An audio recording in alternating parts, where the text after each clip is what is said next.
get through 3 rounds of games, and they have to beat UCD, which is probably 50-50ish really. So they're not through at all yet, and they might be. I hope maybe UCD might be better for Galway United to be in the first division next season, but it's no guarantee Waterford will go up at all. Yeah, it's true. It's funny, lads, talking about the structural issues in the Market Field ground there. Like, it reminded me of a tweet from Marie Crowe during the week. So she was talking about the DDSL. Week 3 in a row now this weekend of pitches being closed because of pitch conditions, and I know this time of year it's tough anyway, but clubs are up and down the country trying to play on pitches that are just unplayable at this time of year. Not everyone has an Astro pitch or a 3G pitch that they can use. Like, is it an issue in League of Ireland? Even even David, from your time playing with Cork City at the start and probably going to matches now and stuff, like, is the quality of pitches and facilities in Ireland a big issue? 100%. Like, my schoolboy team was College Corinthians, and we were very fortunate. I think we were one of the first teams to ever have an AstroTurf pitch, albeit looking at it's probably a 7-a-side pitch. It's not a full 11v11. But like, even now, right, I've got my own football academy here, and obviously when I was doing the groundwork to see where I was going to launch it, like, you have certified FA qualified pitches, AstroTurf pitches that are 4G, that are like FA approved. There's probably 30 or 40 of them around here. It's ridiculous. Like, and I live in Hull. Like, you know, to think, like, if you look at the big cities of your Manchester, London, Birmingham, which would be classed as bigger cities, they probably have 2 or 3 times the amount. And even when I go back and I think of Cove, like, they have, you know, Closh de Vera was the 4G pitch. I Shane, you can update me. I know Stephen Ireland's got one. I don't know, is that one? Then you had like the Sandbase one in Ashton. Like, you had one in Mayfield. Douglas Hall have now got a full-size one. There's one out in Blarney, I believe. But like, there's not a whole host in Cork, and that's me thinking back to my own time as a kid playing. So like, I don't know. Obviously, look, it all comes down to Johnny Cash. So is that funding from the government? Is that funding from the FAI? But there has to be something done that, you know, that we can get 4G pitches across Ireland that are suitable, and they're not probably tied to certain clubs that maybe in an area where, you know, you obviously then have to book it and you can allocate it, you know, certain games and certain times or whatever, but there needs to be more, certainly more facilities for people. You talk about standing in the mud there, like, Shane, at matches, like, it is all, as David says, all about the Johnny Cash, and it's tough to walk the line when you're at the touchline when you're walking through mud. I thought you were going to segue into Man City taking the lead there in terms of Johnny Cash, but that's just sorry. We've had a long week together. You have and to apologise for that. Yeah. So that's my only Johnny Cash pun I could think of. As Man City, as you said, Johnny, Erling Haaland sitting on the bench watching, with a little smirk on his face there. Man City won. Fulham did. It was a lovely strike. In off the underside of the post. Who got the goal? Is it Rodri? Fulham giving the ball. Give the ball in midfield. Yeah, City have been pushing here. The way to pass here from this. I think this is. Was it Bernardo Silva give the ball in? Possibly, can't see quite. Could have been Gundogan. It looks like well onside. Alvarez, is it? Alvarez. Yeah, my Sky Go app here is about 30 seconds behind G, so you give me a good heads up there. I was able to click over to it. Aye, there you go. Yeah, watch it, I know, watch but it live on my screen. Where's Bernd Leno going? Well, this is the thing. Yeah, like, you see the replay. He's on his knees as well. He's gone down the middle. Yeah, and he gets a fingertip to it, but I don't know why he's so low. I don't know why he's so far out as well. I don't know. Incoming the text to 53106 of Keepers Union. What's the keepers at? Alone. He's gambled. Yeah. He's gambled that he's going to go across him. He has. It's a lovely way, as Johnny said there, from Gundogan. And Alvarez, what was it, a goal and 2 assists during the week, or 2 goals and 1 assist? 2 goals, 1 assist. Yeah. He's a fabulous player. Yeah. Yeah, David is right though. I mean, you're right. Look, again, I'm a coach. I'm not a goalkeeping coach, but the one phrase that you always hear is, you know, make yourself as big as possible. Keep yourself as big as possible. He's actually touched it, has he? Has the keeper touched it? He got a fingertip on it there. If he stands still, it goes straight at him. Yeah. Like becoming a shit version of Soccer Saturday here, like, you know, just kind of talking badly about a goal that we can't actually see. Is that tough though? Like, David, you know, if that happens during a match, say you're on Bernd Leno's teammate there, and you're watching that, and then you come in at half time, and do you say anything at half time? Is there any point? Do you wait until after the game? No. Yeah, look, there's always that. It's the arguments happen in change rooms in my time from mistakes like kicking the ball away, getting like a second yellow card, or giving away a crap free kick. You know, like if if you're on the attack and somebody like a striker folds someone in the corner, you leave them out easily. Those are kind of really the nitpicky ones. Like that's frustrating, but like at the same time, like Leno's not done it on purpose. You know what I mean? He's made a mistake, and he'd probably be the first to hold his hands up in the change room.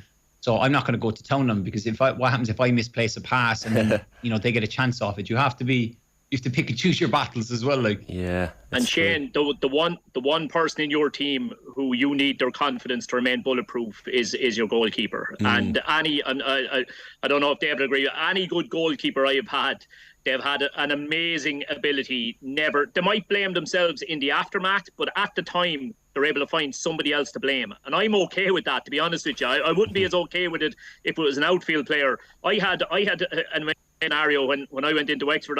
In my 5 years at Wexford, Shane, the one goalkeeper played every minute of every game. He went 5 consecutive seasons playing every single minute of every game, right? But Graham was a gas man in that if Graham he didn't make too many errors, but if he did make an error for a goal, he'd managed to be able to trace it back, the 5 or 6 passes to whichever Wexford lad had lost the ball initially, and start roaring and shouting and pointing at them and blaming them for it. And as I say, I was kind of all right with that. To me, that makes sense. You want your keeper absolutely bulletproof in terms of his confidence and not seeing any flaws in himself, Last night was it really emphasised how lonely a position it is, because like Conor Kearns, the Galway United goalkeeper, I can barely think of a mistake he's made all season of the games I've watched, and it's often been quiet in games, just been really, really solid. And the first Waterford goal was just a terrible mistake. I don't know, and I don't know how you describe it. And it looked like, which was notable, and I'm speaking for him here, but it looked like his confidence really suffered later in the game. Right. But a 2-0, Galway United are awarded a penalty, and Conor Kearns, essentially, he's sort of halfway between his own line and the halfway line, and he's crouched down in almost like a kind of a squatting position. It looks like he's in prayer to say, please let us score this penalty so that mistake that I made won't be critical. And of course we missed the penalty and lost 3-0, and you can just tell that like he was feeling the horrors of it, like, and it really made me think about that, how lonely a position it is when you make a mistake, because it's like that's almost like the thing he'll be remembered for this season, when it was like an infantile percentage of what happened. Go on ahead, Shane. Just before the City goal there, you were touching on a good point there, just on the facilities. And yeah, like it is amazing. I suppose my take on it would be the difference between the view of a local club as against a League of Ireland club. You see, you have got that thing, obviously, that the local club is a community club, and therefore they benefit in 2 ways. One, they can apply for various different government funding and all of that kind of thing that is probably more ready accessible to them. And 2, they can play on the community field in terms of getting businesses behind them and putting money forward. You look at a League of Ireland club, and everybody looks at League of Ireland club, no matter, look at them as a business. And therefore you don't get that level of support neither at government level nor at local business level. I mean, I'm living out the country 10 minutes from it now, but my hometown here, Rathdowney in Laois, like, we're a very small town with a very small club, and like we have it made. Like, we were absolutely delighted this morning. Weather wasn't great. We have a fantastic little Astro in our place today. We're Clover United's Diamond Club. We have a fantastic little Astro. We had a team across from about 20 minutes away. What had we? 24, 2 teams of 12, 24 8-year-olds running around playing 2 6-a-side games for an hour this morning. And you compare that, as David says, down in Cove, like on a Monday night we train on the Stephen Ireland Astro, we have to pay for that. On a Wednesday night we train on Mayfield's Astro, we have to pay for that. We essentially have nothing of our own from a training perspective, while junior clubs are far, far better equipped. I mean, there's a club, even though we're in Laois, we play in the Kilkenny League. There's a club in the Kilkenny League there, Johnny had known well from junior football. They would have had a couple of good runs in Leinster Juniors and that. Evergreen now have 2 full-size AstroTurf pitches. Right. 2 full-size Astros, and they're class. The 2 of them are class. Now, they have a huge membership, and that's where some of the money comes from. They have a big backer in, I think it's taxback.com. I think their owner is kind of involved with the club there. But, whatever way they've managed to come up with the money, like, their facilities are, like, compared, there's really only, I would think, Shamrock Rovers that have better facilities in the country, Jesus, yeah. It's funny how there's a bit of a divide. Like some clubs are lucky, as you say, with membership and fundraising and sponsors, and similar sized clubs then struggle to get anything together in terms of facilities. We should update you on the scores around the Premier League as well. Man City 1, Fulham 0, 24 minutes played, as I said. Leeds 1, Bournemouth 2. Leeds, of course, looking to follow up that win against Liverpool at Anfield last week, and they started brightly, took a lead after 3 minutes. Rodrigo with a penalty. On 7 minutes, Marcus Tavernier equalised, and then just there now in 19 minutes, Philip Billing giving the away side Bournemouth a 2-1 advantage, so 23 minutes played there. Bottom side, Nottingham Forest are 1-0 up against Brentford. So Morgan Gibbs-White has just opened the scoring for them at the City Ground, and it's Wolves 1, Brighton 1. So Adam Lallana giving Brighton the away side the lead after 10 minutes, and Gonzalo Guedes equalising on 12 minutes, 2 minutes later. Big game in the top of the championship standings as well, a little bit earlier. Full time at Bramall Lane was Sheffield United 5 as City go 2-0 up. Man City free kick came in, the header was saved by the keeper, and John Stones tapped it in. He's not celebrating too much, so is it a VAR? Yes, it's offside. Remains 1-0 to Man City in that game. Sheffield United 5, Burnley 2. So what that does to the top of the championship standings, Burnley remain top, 3 points ahead of Sheffield United in second, but Sheffield United have a game in hand over them, and Sheffield United are 2 goals better off on goal difference as things stand as well. Lads, the texts are flying in on a few different issues. Yeah, 53106. You called it. How far is Galway ahead? Well, it's controversial, some of these comments. So there's comments on a few different things. So someone says Connacht belongs to Sligo Rovers. The same football tradition isn't in Galway as there is in Sligo. Fair. Someone says time for Caulfield to go. Plays long ball per football, says Enda in Galway. That's nothing to do with Cork or Galway. No. Someone says the downfall Galway has are the locals. A lot of D4 types, says John in Limerick. Controversial. Sorry, what? The downfall Galway has are the locals. A lot of D4 types, John in Limerick. Stay in Limerick, John. we didn't even mention Limerick. I've always liked you, John. I've always liked you. Yeah. Fella you, Paul. 100%. Galway and Cork are in reality only small towns with red card. Sorry, red card for this is an interesting call. Cancelo giving a red card. It's the double whammy here. Is it a penalty for Fulham? Yeah, and it was a stupid tackle. So I guess it is a red card. Yeah, he's deemed not to have made an attempt to win the ball here. He doesn't want to go off the pitch, Joao Cancelo, either. But he has got it was a straight red card there, Johnny, wasn't it? Even yeah. So this could be 1-1, City down to 10. Liverpool right back in the title race. That is a stupid foul. Isn't it? It's ridiculous. This is ridiculous. I love how you slipped that in, Johnny. I don't know how you can keep it. Sorry, can we just go back there? Johnny just did that. Liverpool back in the title race. I think no one noticed. The last time I was on with David, I predicted Man City would beat Liverpool 4-1. Is right. He was predicting Liverpool win or something. I said, stop, will you? And we know how that worked out. Yeah, very true. And I spoke to Dan McDonald about that after. Don't have your number, Johnny. I don't think you replied to me anyway.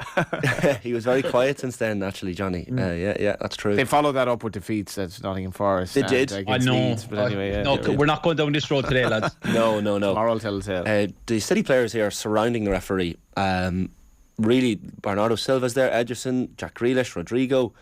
Joao Cancelo was only now starting to walk off the pitch. He wasn't happy at all with the decision. But, I mean, Harry Wilson was relatively through on goal. I don't know if Ederson was going to get there first. He has to get out of the way because he's not. It's kind of clumsy, but he basically barrels him out of the way, and that's not deemed an attempt to win the ball. So by definition, he has to get a red card there. Yeah, we'll stick with this one while. But how crazy is that? If he slide tackles with a genuine attempt for the ball, it's a yellow card and a penalty, but because he doesn't actually go for the ball, it's then a double whammy, as you said. Yeah, I think they should probably change the rule and that should just be a yellow card. He's given it. I mean, it's a massive punishment to give a penalty and a red card for something that's basically a collision. Pep is hugging Joao Cancelo there with his hands up. I don't know if he's given out to Cancelo or if he's saying, I agree with you, I don't think it was a penalty. But Andreas Pereira, who's on a yellow card himself, is stepping up to take this penalty for Fulham. He's been excellent for Fulham since joining from Manchester United. With his bleach blonde hair. I like the Barnet with its little black smig going on. Yeah. It's, the bleach and the black. Yeah. As he steps Fulham up, been good. It's Pereira against Ederson. He puts it away. Sends Ederson the wrong way. Puts it bottom left. Ederson goes the other way. And fingers to the ears. A little slide in front of the City fans for the former Manchester United man. Game on. Man City 1, Fulham 1. 28 minutes on the clock. On that one. Pereira sitting on my bench in fantasy. I think I have him in the team, Johnny. Jesus, Johnny doesn't like the fantasy talk. No, I'm the same as you. I think I have him on the team. Did you notice you didn't cop who did Cancelo bring down? It was Harry Wilson.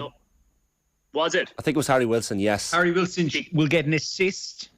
Is that right? Yeah. No, I'm not talking about. I'm not talking fancy football. Like, it's just interesting that one of you said like Cancelo needs to put it out there. I mean, you will do a lot of finishing practice in training, and when you're working, what's he doing? Like, sorry, he literally just barred him out the way. There was no need whatsoever for that. It was ridiculous. I think the thing is, the only thing I can think at that moment is Cancelo is trying to shield him or whatever. Yeah, shoulder him. I think Harry Wilson's got in front of him and he's just cleaned through the back of him. He's mistimed it, yeah, for sure. Yeah. I don't know what. Harry Wilson deserves a lot of praise there, lads, because that is what you're constantly coaching the player is take your first touch across the defender's line of run. So he either has to break stride or bring you down. Yeah. And that's exactly what he's done. Yeah, it's fair. Fulham has been an absolute revelation as well this season, to be fair. Like this, they have a great chance of winning this game, you think now. Yeah, it's also 1-1 after 29 minutes at the Parkhead. Celtic 1, United 1. A realistic chance, David, anyway. Sorry, realistic chance. It's still Manchester City at home. They'll probably still have 80% of the ball. Yeah, I'm going to say they'll still have 60% possession. Yeah, it's a good game so far. Like City definitely starting the brighter of the two, but I'm just looking at the stats here, possession-wise so far. Yeah, City have 75% of possession to date from the first half hour, so dominant. But Fulham are doing what Fulham have been doing. Lads, he's interrupted the text. So 53106. Galway and Cork are in reality only small towns with delusions of grandeur. Can't beat a real proper big city like Dublin. Yeah, well, there was always going to be one, wasn't there? There's going to be a few dubs. Someone says John Limerick is 100% correct from Paul in Sligo. This is all like, this is all just like kind of Western inferior places that feel like a sense of insecurity about how cool Galway is. Yeah. Someone says, this is one for you, Shane Keegan. Shane, the best thing about living in Laois is you get to go to Cork and Galway on lads trips. I'd say Galway just edged it with the Christmas market, says Adrian in Laois. Christmas market's really cool. Yeah, the Christmas market in Galway is a good one. And stags, jeez, I could the amount of stags I've been on in Galway, my God. I've been on a few in Cork as well now, in fairness. I actually had my own stag in Cork, so I had. Oh, right. Well, that was, look, yeah. If you're ever ventured down to Cork, just drop me a text, lads. I'll get you looked after. Whatever you need. There you go. Red carpet we'll hold you to that. for the wards. I think we better cut this conversation. I don't know where this is going, but it's been trolling. Yeah, it has been trolling. I have a lot of family in Galway, so I have to obviously say nice things about Galway. But I had my first ever time in Cork during the summer there. I went down to West Cork and Cork City the first time now. It was fantastic. Cork is amazing. But that's where you have the kind of the Wild Atlantic Way, that part out. Yes. I'm not sure exactly what part of Galway it would be, but obviously West Cork then would be our version of that. Like John in Limerick is back in touch. Cork people are far friendlier than the Galway people. Sorry, John. Were you? John, tell the family I was asking for them. Yeah. And in fairness, I'm glad that Cork City are back in the Premier Division. I was down a couple of games in Turner's Cross this season, and how badly needed Colin Healy got them back up. They kind of wobbled over the line a bit, but it'll be it's going to be a hell of a Premier Division next season. If Waterford go up, with all due respect to UCD, Waterford would have more to offer as a club. You'd basically have essentially 10 full-time teams and like really big cities represented, from Derry to Cork to Waterford to geographical spread. And Drogheda may struggle to go full-time, but it'll be really, really good quality. A couple of texts on the facilities. Go on ahead, Jen. You won't like to hear this, Johnny, but it's also going to make for a better first division, in my opinion, because if Waterford hadn't, now they're still not up. Far from it. They still have to play UCD. I do think they'll beat UCD. And I think if they do, I think you look at a first division where there's no standout favourites to go and win it the following year. Whereas if Waterford don't up, I think they'd absolutely be. For me, they'd be a mile ahead in terms of potentially going up. The really good thing about Waterford, Shane, as well, in fairness to them, is they've got a really, really good mix there of players that they've brought in, the likes of Junior Quintara and Phoenix Patterson and these guys, and they're kind of the X factor in the final third. But yet the team is backboned by two really good young Irish boys in the centre of midfield in Niall O'Keefe and Shane Griffin. And that's the kind of balance you like to see. There is certainly a place in our teams for players from outside the league who can bring you that X factor. But you do love to see the kind of heartbeat of the side remaining as local as possible. A couple of comments. Text in to 53106 and on the YouTube as well on the facilities. Someone saying, lads, on soccer facilities in Ireland, from League of Ireland to schoolboys, the issue is soccer has always been the poor relation to the GAA here. The solution has to be a government policy of significant investment over the long term, but that has never happened. they're not interested. Another text from Leo. Hi lads, enjoying the show. I'm a coach at under 11s, Vianney boys in Artane. Our 3 teams have games called off every week now. We dread the weather time. We have 1 pitch to share between 12 or 13 teams, waterlogged every time it rains. We've been in touch with the council, FAI, you name it. We are in desperate need of Astro pitches, and we are not the only team. There are lots of teams locally in the same boat. Irish football could be so much better with a bit of funding. I do think we have to look at the calendar though as well. Our calendar is based on the British system, but the League of Ireland went summer season, and maybe I'm missing something here, but should we not all be playing like a summer season? I don't know what you think, Shane. You can't down the country, Johnny. You can't down the just it's an absolute non-runner. So because of GA. You take my 100%. You take my young fella, right? So basically, I started back football to soccer. I'll call it soccer just to differentiate for the moment. We started back soccer, let's say, at the beginning of October. We'll play soccer now from the beginning of October through to around the end of March, thereabouts. And then every young fella in the area will play hurling from the kind of beginning of April right through until the end of September. And if we had to go up, if soccer went up against the hurling around these parts, to be only one winner by a country mile. And that applies to Portlaoise, Kilkenny, not just proper rural areas, any of the bigger towns. Kilkenny is a really strong football, soccer kind of structure there at the moment. But if it had to go up against the hurling, forget about it. Every young fella between the age of 7 and 17 will well, not every, that's an exaggeration, but vast majority of them, if there's a hurling match Saturday morning and a soccer match Saturday morning, they'll go hurling.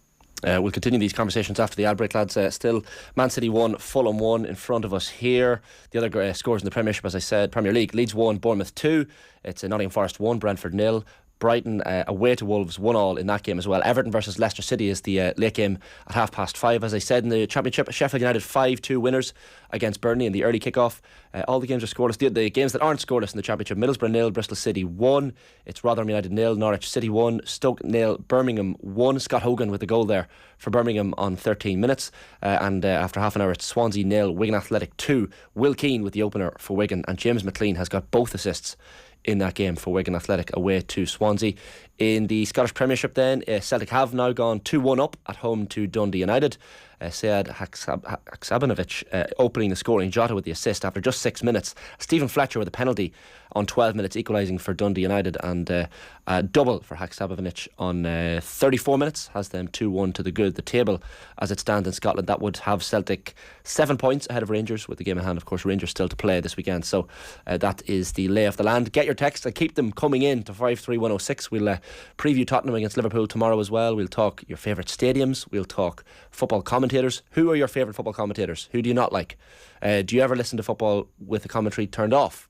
Jonathan Lew had a piece in The Guardian during the week, very controversial enough piece where he stuck the 2 boots into the football commentary in general. So we'll touch base on that.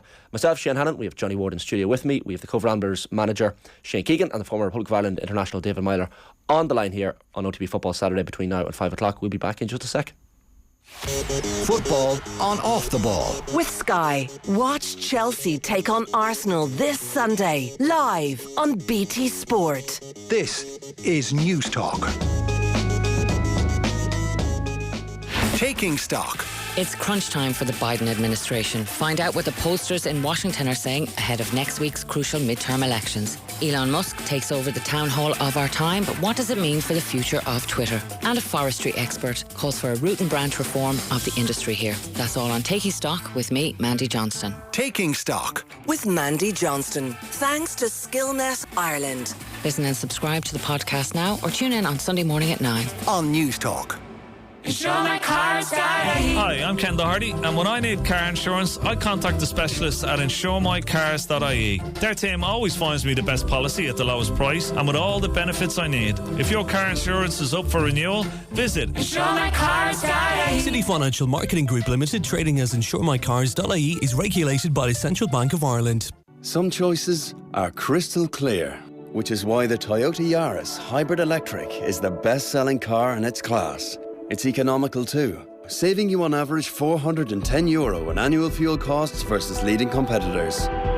And it's available to order now at your local dealer. You'll never take a wrong turn with Toyota. Built for a better world. Terms and conditions apply. Fuel saving calculations available at toyota.ie/verification. Best-selling car in its class claim based on latest monthly published figures. The wait is over.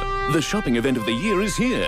Get Black Friday discounts today at Harvey Norman. Get huge savings on the Sony 55-inch OLED TV, now $1,189. Save €100 on the Dyson V10 vacuum, now $399. Get the LG washing machine with steam, now $549, save €200. With our best prices guaranteed in-store and online. So why shop anywhere else? Don't wait. Now's the time to buy. The Harvey Norman Black Friday sale.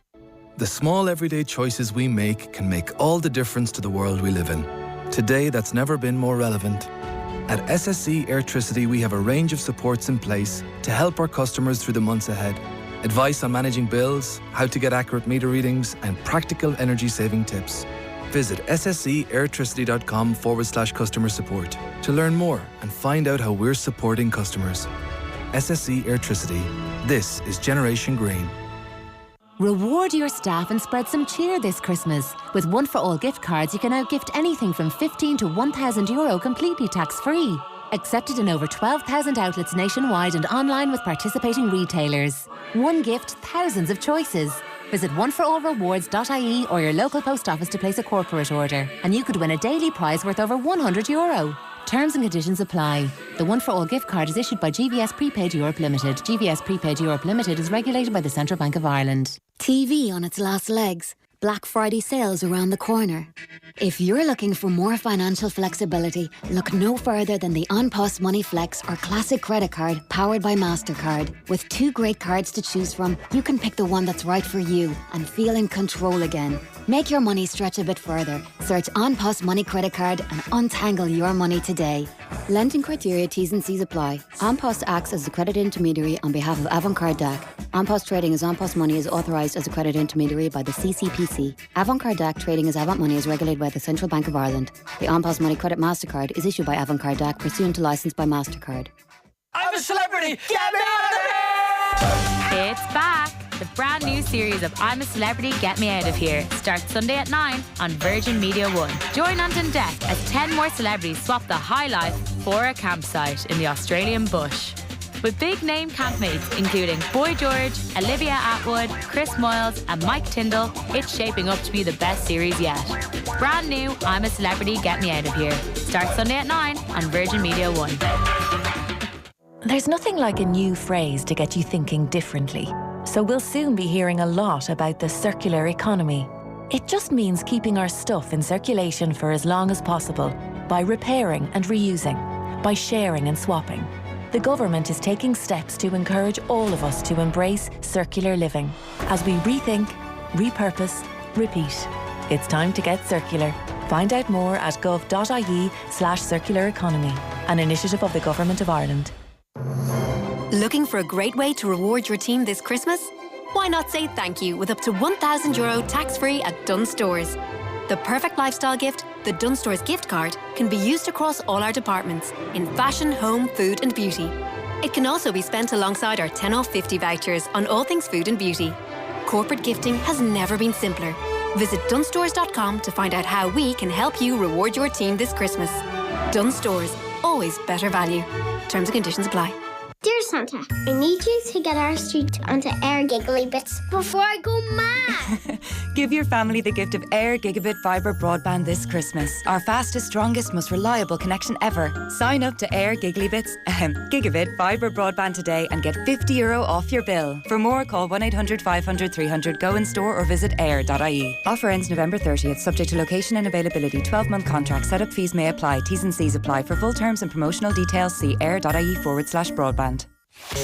Football on Off the Ball. With Sky, don't miss Spurs versus Liverpool on Super Sunday. Live only on Sky Sports. This is News Talk.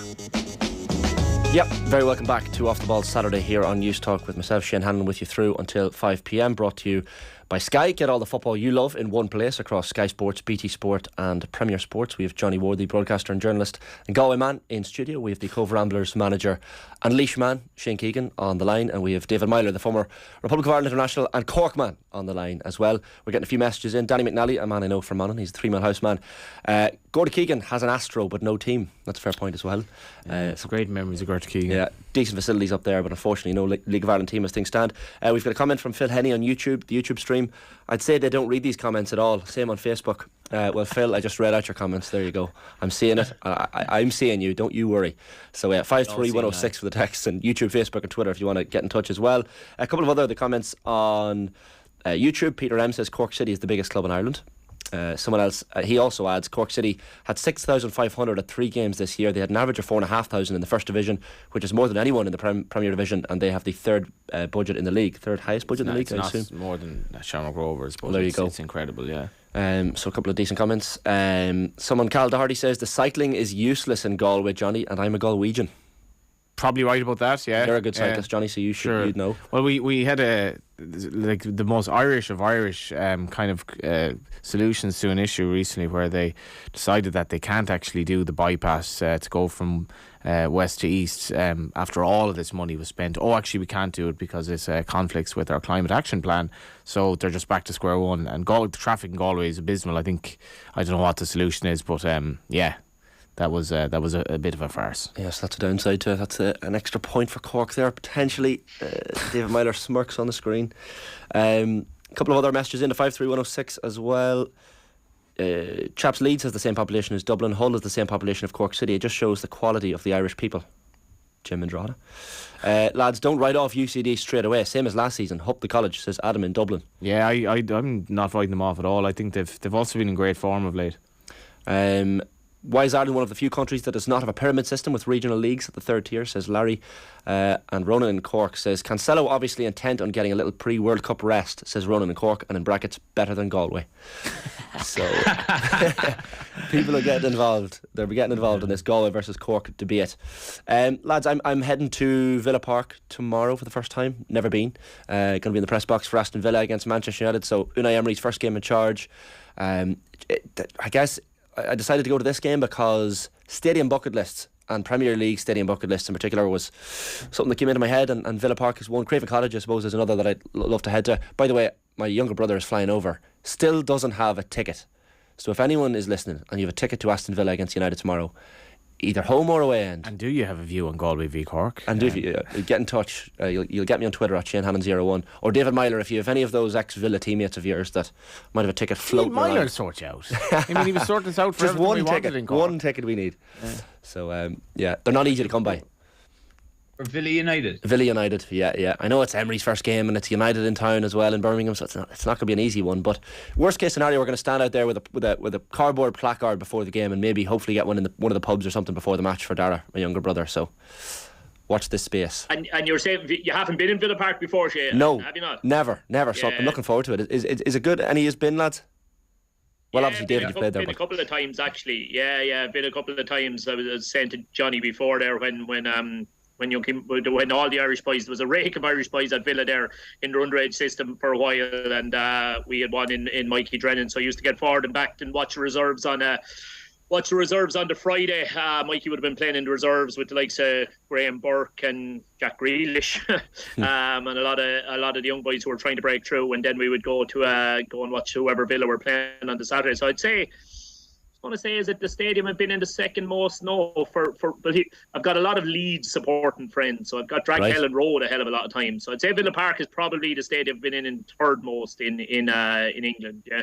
What's it like to play at, David? It's a big pitch. Like I think back to the FA Cup semi-finals over the years, and even the famous Giggsy winner against Arsenal and the hairy chest, and it's a big enough pitch to play on, I'd imagine.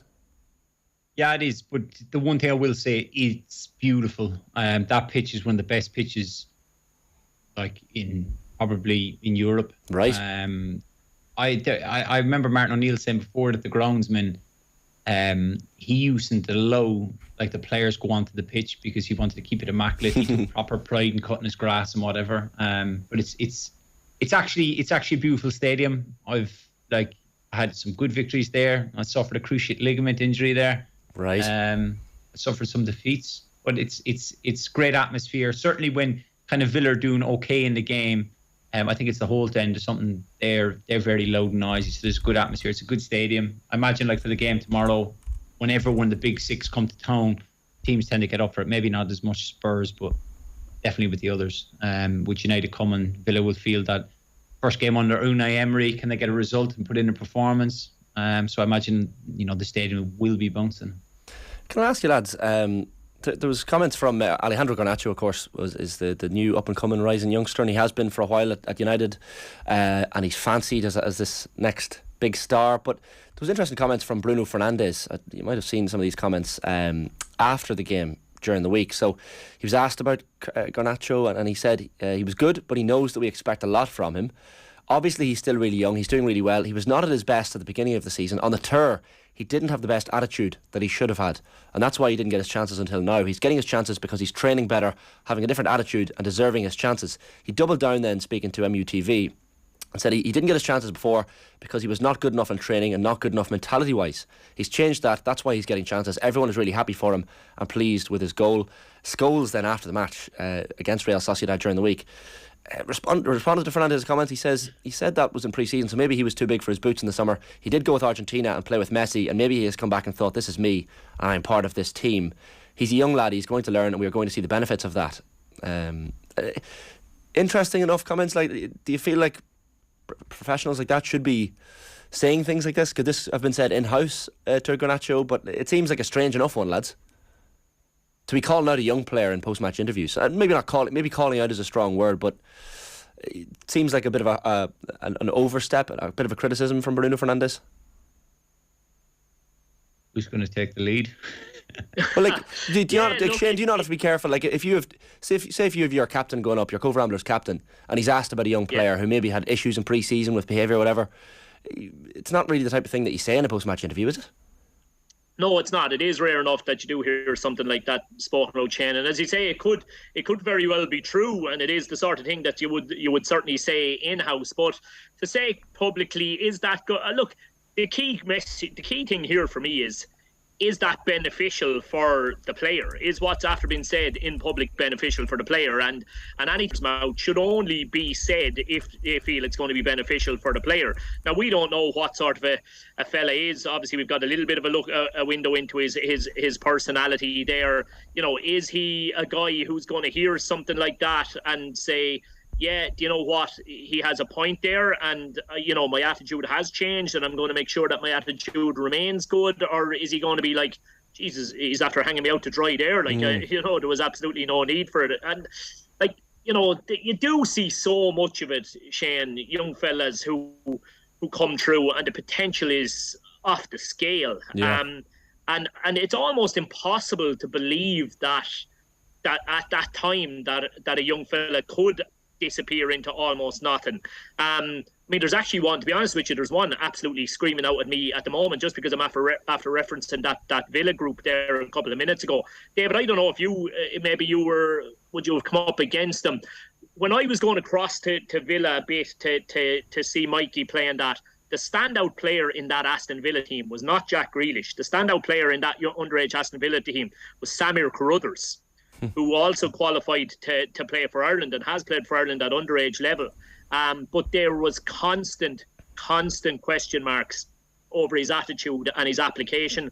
I remember being at a training session one day where himself and his name escapes me now, to come back to me in a few minutes, a Scottish guy. There was a kind of a gruff Scottish guy who was over Villa's underage team at the time, and himself and Carruthers was like 17 at the time, I'd say, and the two of them were just absolutely roaring abuse at each other in the middle of a training session. And I was kind of standing there going, Jesus, this fella is fiery, that's for sure. And you were wondering, with somebody like that who clearly had unbelievable ability, but also clearly had a very, very questionable attitude, where would he end up? And I think the answer is, I think is he even in? I don't know if he's even in the league at the moment. I think he might be playing for Cove next season by the sound of it. He's the type of sign that you'd make. We might actually, lads. I don't know. I don't know if that's the headache I want. We have to take an ad break, lads. We might pick up on Carruthers after the weather here, as we take a look at the scores. I mentioned just before we go, he's playing in the National League for South Dartford or something. Right. Jesus. So that answers that question. Right, go on. Swansea, I mentioned Swansea and Wigan. So Will Keane with 1 goal and James McLean with both assists as Wigan took a 2-0 lead. Ryan Manning has just pulled one back for Swansea City. Get in there. His brother had a starring role for Go United last night. Yeah, it's an Irish fest over at the Liberty Stadium for Swansea so far. 53106, just a text to leave it on for now until after the news. Pat here, a dub living in Cork for 20 years. There you go. Enough said. We'll continue. You don't even have to finish it. Pat, good. Welcome, Pat. Come on home, Pat. He says, Cork people are the most balanced I've met. They have chips on both their shoulders. I hear. There's no disagreeing with that. I think any Cork person would agree with that. Yeah, I think that's a compliment in some ways from Pat there, the dub living in Cork. I'd love to hear his accent and see what it's like. Lads, stick with us. We have David Meyler, we have Johnny Wood, we have Shane Keegan. Plenty more to get into, lads, between now and 5 o'clock here on OTB Football Saturday with myself, Shane Hannon, as well. Get your text into 53106. Comment on the YouTube stream as well, and we'll be back just after the news. This weekend on News Talk, we've got a great prize for you. A €1,000 holiday voucher with thanks to the Avant Money Reward Plus credit card. Find out more and enter now at newstalk.com/money. Avantcard DAC trading as Avant Money is regulated by the Central Bank of Ireland. With everyone looking to shrink their bill these days, Dunnes Stores gives you new ways to save on your shop with double savers. First, you'll save in the aisles when you fill your basket with fantastic low prices across thousands of great products. Then you'll save again at the till with our 5 off 25 grocery voucher. Shrink your bill with double savers, new from Dunnes Stores. Dunnes Stores, always better value. Terms and conditions apply. Voucher can be used on next in-store grocery shop of €25 or more. Get the party started with sound redefined at Harvey Norman. Take your tunes on the go with the JBL Flip Essential 2 Bluetooth speaker with up to 10 hours of battery life. Now only €99. Upgrade to the JBL Charge 5 Bluetooth speaker with a massive 20 hours of music blasting battery life. Now just $179, save $30. Or light up your party with JBL Party Box speaker for the ultimate sound experience. Now just $269, save $50. Sound redefined at Harvey Norman, your specialists in sound. Go! Your van, it's everything.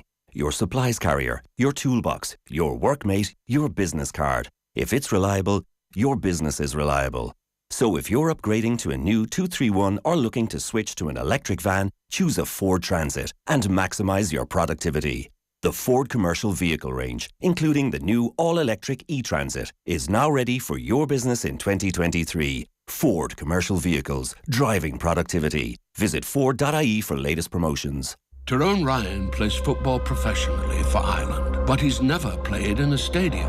When he won that all-important game, there were no fans to greet him at Dublin Airport, no open-top bus parade around the city, but that's not important to him. Team Wild's Tyrone Ryan is one of Ireland's top esports players, and what he needs is broadband he can rely on.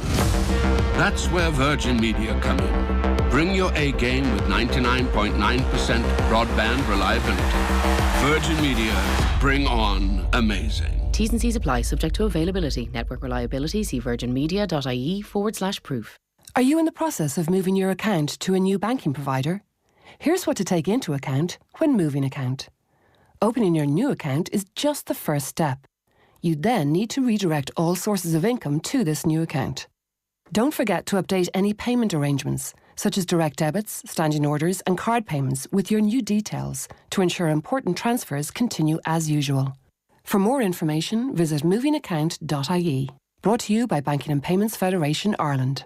Welcome to the Leopardstown Christmas Festival. They're under starters orders. We've just ordered starters. They're off. Hand out in front is Get There Early with the gang and 4-day festival. I'm making a move. It's Love Your Guna, followed by Just Home for Christmas and Happy Punters, but Racing for the Line. Great Day Out once a year and Happy Punters, and Great Day Out wins again. The Leopardstown Christmas Festival, December 26th to 29th. Upgrade your race day experience with our festive hospitality packages at leopardstown.com and spend Christmas with us.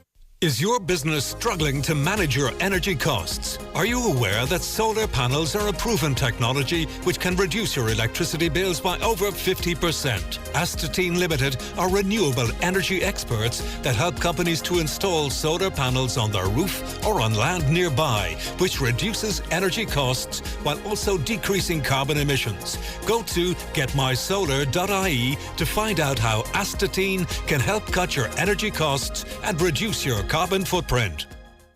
Dear Santa, Give the gift of 5G this Christmas with Air's best ever prepay offer. For just €20 top-up, get no limits 5G data, unlimited calls and texts. Plus, get €50 off the latest 5G phones by switching to Air Prepay. you're right. Gran does need a new phone with 5G so she can watch even more cat videos. For more, go in store or visit air.ie. Phone subject to availability. €20 top-up every 28 days. Fair usage applies. Offer ends December 31st. For full terms, see air.ie. Mr. Blue Sky, please tell us why. The Lotto jackpot is an estimated €4 million. Play responsibly in store, in-app or at lottery.ie. The National Lottery. It could be you. I'm nipping to Super Value.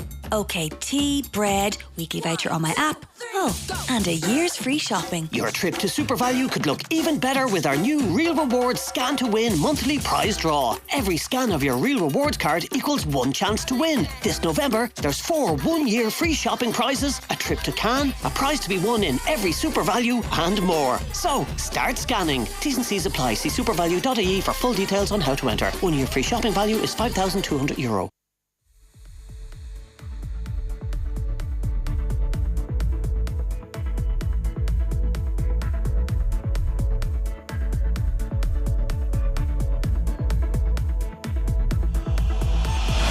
On 106 to 108 FM, on the News Talk app, powered by Go Loud, and Smart Speaker.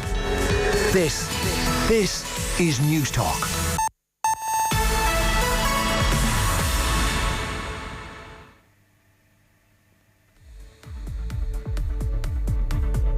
It's 4 o'clock. Good afternoon. Sinn Féin's president says joint authority between Dublin and London should be Plan B if an executive in Northern Ireland isn't restored. Mary Lou MacDonald says that should be the solution if the Democratic Unionist Party continues to boycott the Stormont Assembly. Speaking at Sinn Féin's Ordesh, Michelle O'Neill says the DUP won't share power because she'd be the first nationalist First Minister. Since day one after the election, Sinn Féin has stood ready to form a power-sharing government. It is so wrong that progress on issues affecting the daily lives of people are being put on hold because one party refuses to accept the democratic outcome of last May's Assembly election. Meanwhile, Sinn Féin's finance spokesperson Piers Doherty says the party is serious about addressing the cost of living crisis facing ordinary people. Childcare doesn't need to be the most expensive in Europe. Rents don't need to be the most expensive in Europe. Our mortgage interest costs don't need to be the most expensive in Europe. Again, with the right policies, with the right determination and with the right team, which we believe we have in Sinn Féin, these issues can be tackled and can be tackled on a sustainable basis, ensuring that our economy is sound and is prepared to meet the challenges of the time ahead. There could be serious legal implications for the Irish government, and after half of Twitter's Dublin workforce learned abruptly yesterday their jobs were being axed. A global Twitter cull of around 4,000 staff is being criticised by politicians and workers' representatives on both sides of the Atlantic after staff were informed by email and social media. Twitter is already facing a legal action in the United States surrounding its handling of layoffs. The Labour Party's spokesperson on workers' rights, Marie Sherlock, says there are also serious legal questions for the government here. Our understanding is that the company, as of last night, had not yet informed the Minister of their intention to make a large number of people redundant as per the law in this country. So I think there's very serious questions for both Twitter itself and for the government now in terms of compliance with the laws of this land. It's 4:02. News Talk weather. Thanks to Ryanair, wind and rain got you down? Cheer up in Malaga, Tenerife or the Canaries. This afternoon will be dry and sunny, highest temperatures of 11 to 14 degrees. And now you're up to date on News Talk. Football on Off the Ball. With Sky, don't miss Spurs versus Liverpool on Super Sunday. Live only on Sky Sports. This is News Talk. Yes, indeed. Very welcome back to Off the Ball Saturday here on Newstalk. Shane Hannon with you through until 5 p.m. We've still got an hour left of OTB Football Saturday. The esteemed broadcaster and journalist, the Galway man, Johnny Ward, in studio with me. We've got the Cove Ramblers manager and leashman, Shane Keegan, on the line as well. And we have the former Republic of Ireland international and Corkman, David Meyler, with us as well. Just time, keep the text, by the way, coming in to 53106. Comment as well on the YouTube stream, the Facebook stream, or the Twitter stream. We'll see them everywhere. And time to quickly go around the grounds of the Premier League just before the second halves get underway to see how the action is faring in the 4 3 o'clock kickoffs. First up at the Etihad Stadium for Manchester City versus Fulham is Darren Stanage. Manchester City 1, Fulham 1. City getting pegged back. They did take the lead. Alvarez with a fierce effort from just inside the area that flew over the goalkeeper, bounced into the back of the net. City all on top there until the 28th minute when Wilson was brought down by Cancelo in the penalty area. No attempt to play the ball. Red card showed and the penalty was converted by Andreas Pereira. City still been dominant in terms of possession, but are they going to stick or twist now, Fulham? They've got a great chance here at the break. Man City 1, Fulham 1. Yeah, so that's the game that's in front of us on television here as Pep Guardiola sits licking his lips here waiting for the second half to start. Zlatan Ibrahimovic. Yeah. The other game, one of the other games around the grounds, Ellen Road, of course, Liverpool or Leeds trying to follow up on that win away to Liverpool last weekend. They're at home to Bournemouth, not going all their way though, is it, Adam Jury? Bournemouth going to the break 2-1 up away at Leeds in a half that's had no shortage of action. It was Leeds who went ahead after just 3 minutes as Rodrigo scored from a spot kick after Somerville had initially been fouled, but the Cherries were only behind for 4 minutes as Tavernier volleyed in an equaliser. Then on 19, Tavernier set up Billing, who powered home Bournemouth second. The Cherries have been the better side. They could have extended their lead, but the hosts have squandered chances of their own too. Half-time at Ellen Road, it's Leeds 1, Bournemouth 2. Bottom side, Nottingham Forest are in action, taking on Brentford in one of the 3 o'clock kickoffs at the City Ground. Is Clive Edwards. Half-time is Forest 1, Brentford 1. Brentford are level thanks to a controversial penalty converted by Mbuma, given by a VAR judgment after Wissa had been brought down by Henderson inside the area. Very controversial one. The home fans don't like it. This after Gibbs White had given Forest a deserved lead after 20 minutes. Half-time, Forest 1, Brentford 1. Yeah, the last of the 3 o'clock games then is at Molineux, watching Wolves versus Brighton in the first half was Tom Ross. Wolves 2, Brighton 2. A half there, Brighton with a better side by a distance, but it's level at the break. Let's look at the goals. Adam Lallana, super finish, put Brighton ahead as they dominated the game, but within 3 minutes, poor defending allowed Cancelo Guedes to equalise for Wolves. He raced down the right and got into the box. Then, again, another opportunity for Wolves. They took the lead this time from the penalty spot after Lewis Dunk handled the ball. Then Mitoma, the smallest man on the pitch, was allowed to head past Semedo to put Brighton level. Poor defending by Semedo, who was then sent off in stoppage time for fouling Mitoma. Wolves 2, Brighton 2. Tom's voice just going at the end there. To be fair, there's 4 goals in the first half. He's had to record a lot of those bulletins, so we'll keep you on top of all the second half action as it goes between now and 5 o'clock here in the show. Couple of comments into the YouTube. Matt Leahy on YouTube says, currently out golfing in Fota, listening to the lads, up the Ramblers and Imokilly. So we've got a couple of co-op representatives in the comments as well. Some of the comments, Wenger out, Big Sam in. Not a clue what that's about, but listen, sure, who cares? It's only YouTube.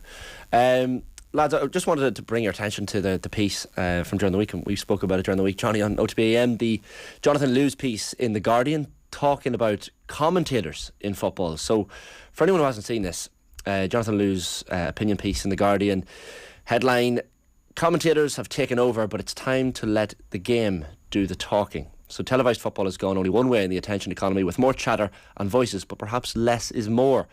So he says commentators have taken over, they're talking too much, let the action do the talking on the pitch. Very harsh with some of it, I thought. Now, it's each to their own. Like he had said, so over time, different styles of commentary have sprung up, all furiously jostling for a niche in the attention economy. Commentary as an extension of pub banter, catchphrase commentary, overwrought, emotion-soaked commentary specifically geared towards the viral clip market. Milanese, mayhem, Peter Drury will shout after a dramatically late winner.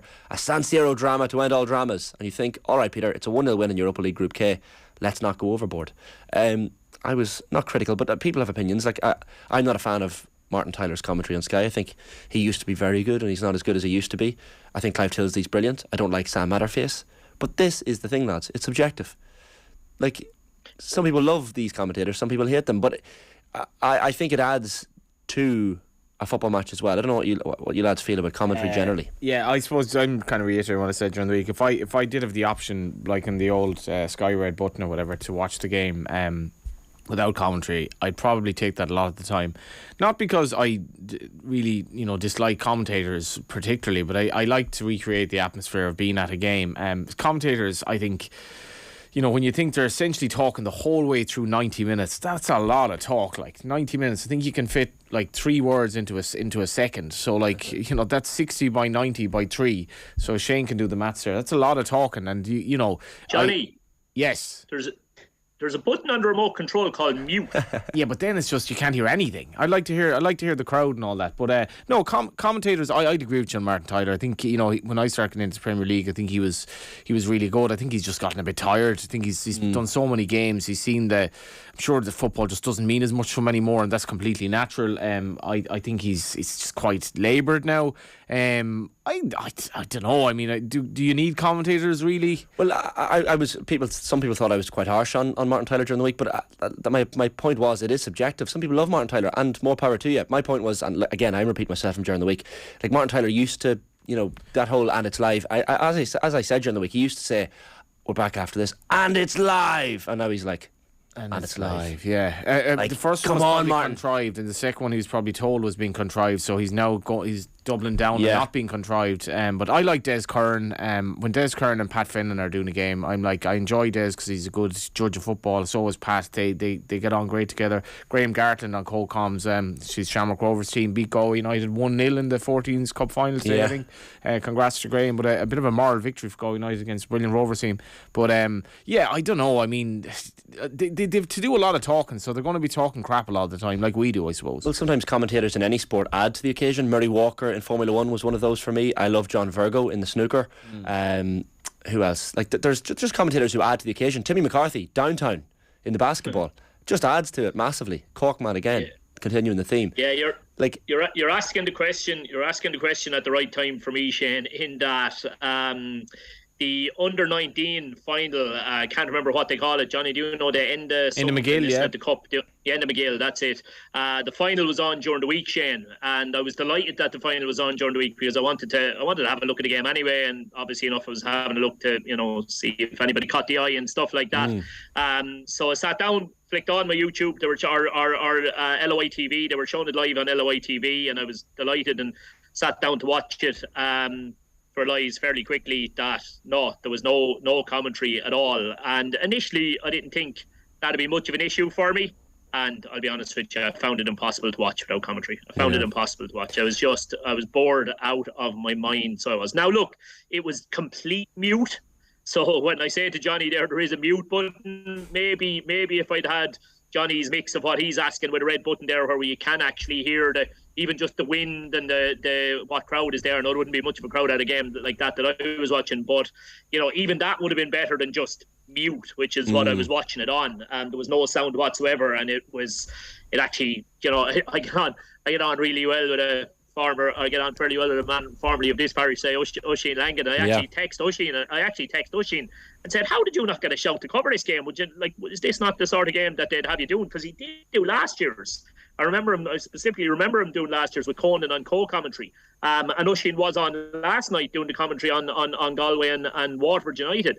And I really badly missed Oisin the other night trying to watch the game. Yeah, I suppose sometimes, understandably now, not all commentators are at the game. That's it. Yeah.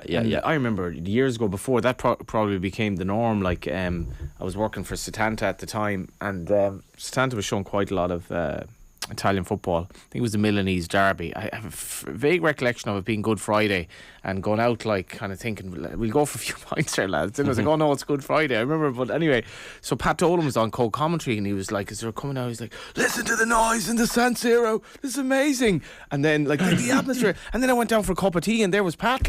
He wasn't in Milan, he was in Dublin, he was literally in our office, and I was totally thrown by this. So if the commentator isn't even at the game, what do I need you to be telling me what I'm already looking at. Yeah, I know. I guess they kind of have to add to the atmosphere whatever way they can when they're off tube, but it's not easy. Can I just interrupt? I'll come to you, David, in this in 1 second, but some breaking news from the world of sport. Fantastic news from an Irish perspective. Rhys McClenaghan is a world champion. Oh, the boy Rhys. So he's the FIG World Artistic Gymnastics Championships in Liverpool. He was very, very emotional in the interview there afterwards. So he was third to go. The two previous competitors from the Netherlands and Japan both experienced slips. McClenaghan then came up. Clean, impressive routine. Moved into first place with a score of 15.300. County Downman awarded 8.200 for execution, 6.200 for difficulty, setting a high target for the rest of the field. They couldn't catch him. So the Downman is a world champion.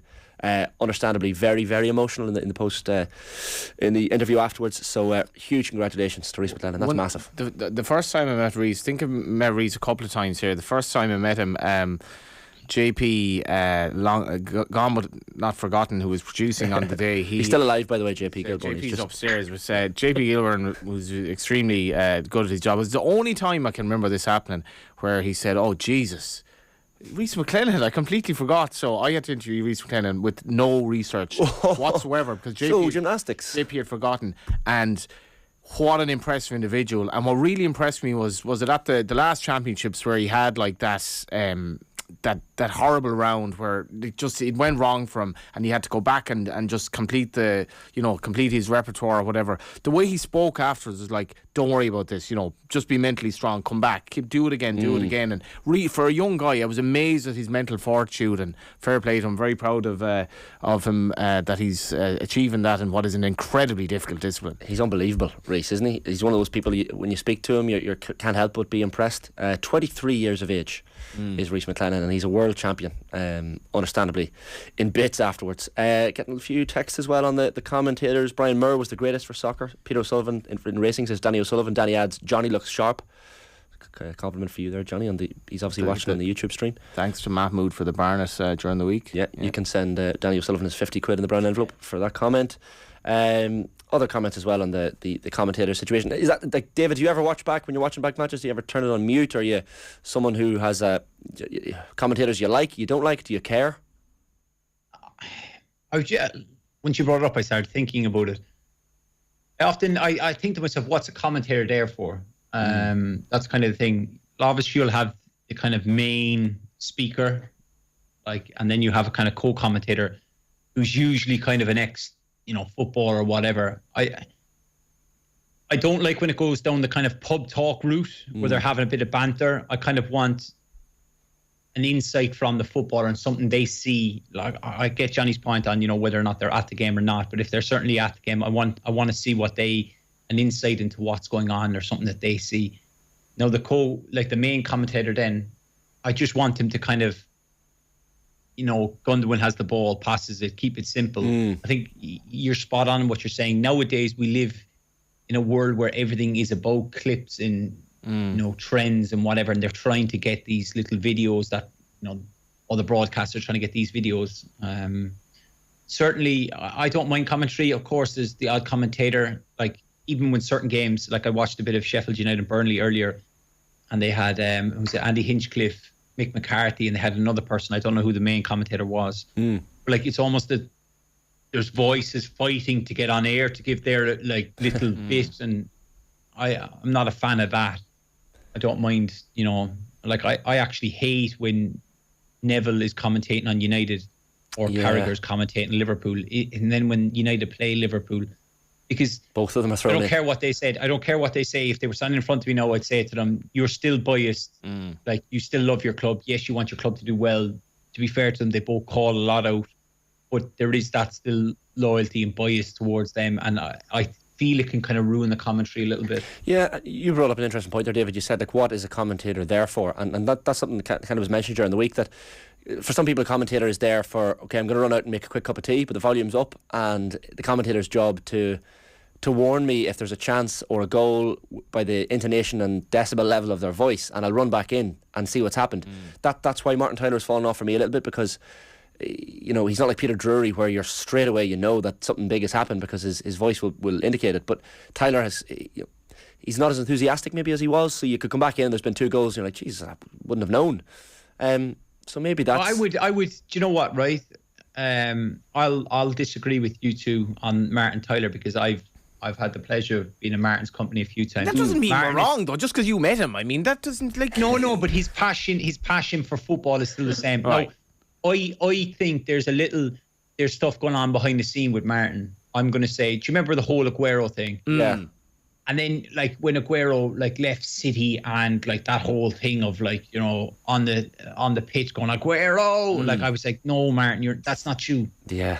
And I think, like, Johnny, you're actually spot on. I think that it became it's live, and then it became a big thing all the time that they were like, well, we might need to tone this down a little bit. Now it's gone, it's live. I get that. I agree with you. Yeah. There's conversations going on where it's just let him commentate. Like, do you know what I mean? The fella's done it for what do we know? Decades. He's well into his 70s, like. Yeah, and he's still as knowledgeable as ever. It's actually fascinating. Like, I remember the first time I met him, probably 7-8 years ago, and he was going on about different games I played in and taught me through the game. And I was just thinking, wow. Like, yeah, like, his knowledge is phenomenal. And, you know, like, he always has. Now, I do love this part when he throws out those little quiz questions. I do love that. Yeah, it's brilliant. It's subjective. But you can tell the difference between the commentators who have literally rocked up to do commentary, and it's a straightforward gig for them, and yeah, exactly, and the commentators who have put in the prep. Like, again, not just because we're chatting here, like, but Dave McIntyre is absolutely top class. Yeah, brilliant. And you can imagine the prep that's going into it. I sat in Tala last Sunday evening, Shane, with I was doing the co-commentary for BBC Foyle, BBC Radio Northern Ireland, BBC Foyle, and Eric White, Johnny. Eric has won. What does Eric keeps winning some award every year? Regional Sports Broadcaster, or whatever it is. The Emeralds, And lads, you want to see his notes. Like, my God, you'd want to see his notes. Like, the amount of prep that he puts into it is ridiculous. And that's why, again, he's so good at it. And I think any of them that are really, really good, I think people would be extremely surprised. Those who are sitting at home